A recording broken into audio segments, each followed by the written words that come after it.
ये लेकिन ये कभी नहीं चाहा कि वो एक दूसरे से अलग हो जाएं। कुछ मजबूरियां यही वक्त आपके पास लेकर आते हैं। आपके पास अगर गाड़ी है तो कोशिश करो रिश्ता उन लोगों से जोड़ो जिनके पास गाड़ी ना हो। मैं इनको मजीद नहीं समझा सकती।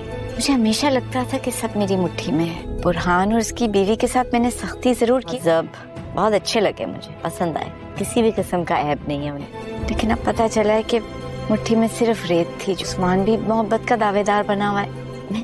यही सबसे बड़ा ऐब है।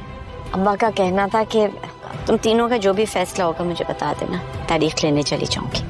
उनकी नजर में आप ज्यादा बावकार होंगे, आपका रुतबा उनसे ऊंचा होगा। सारा आपी का रवैया किसी की भी समझ में नहीं आ रहा है। एक तरफ वो उस्मान से कह रही हैं कि वो हमना के घर जाकर वहाँ रिश्ते की बात करेंगी, तो दूसरी तरफ उसके घर जाकर वहाँ ये जायज़ा लेंगी कि इनमें कोई ऐब नहीं, उनके हम पल्ला भी हैं, दूर मारूफ शख्सियत भी। और यही चीज़ सारा आपी के लिए बहुत ज़्यादा तकलीफ का बायस बनने वाली है, क्योंकि सारा आपी को ऐसे लोग बिल्कुल नहीं चाहिए। उसे तो ऐसी फैमिली चाहिए जो उनके सामने हाथ बांधे खड़ी हो। और उन्हें मालूम है कि हमना जिस खानदान से ताल्लुक़ रखती है वो तो उनकी किसी भी बात को खातिर में लाने वाली नहीं है। यही काम वो हानिया के साथ कर चुकी हैं, बुरहान और उसे प्रेशराइज कर चुकी हैं। इस बार हानिया तो अपने माँ बाप को मना चुकी है, लेकिन हमना के बारे में वो अच्छे से जानती हैं कि एक दफ़ा उसकी और उस्मान की शादी हो गई तो वो उस पर अपना कब्ज़ा नहीं रख पाएंगी।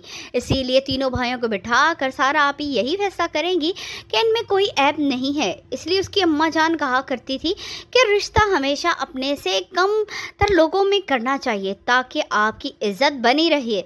अब वो इन तीनों पर फैसला छोड़ रही है कि अगर ऐसा है तो वो रिश्ता मांगने चली जाती हैं, और अगर उनका मान, उनका मर्तबा, उनकी इज्जत को ज़्यादा करना है तो ये रिश्ता नहीं करना होगा। उस्मान बेचारा तो अपनी बहन की बात सुनकर ही चकरा जाएगा।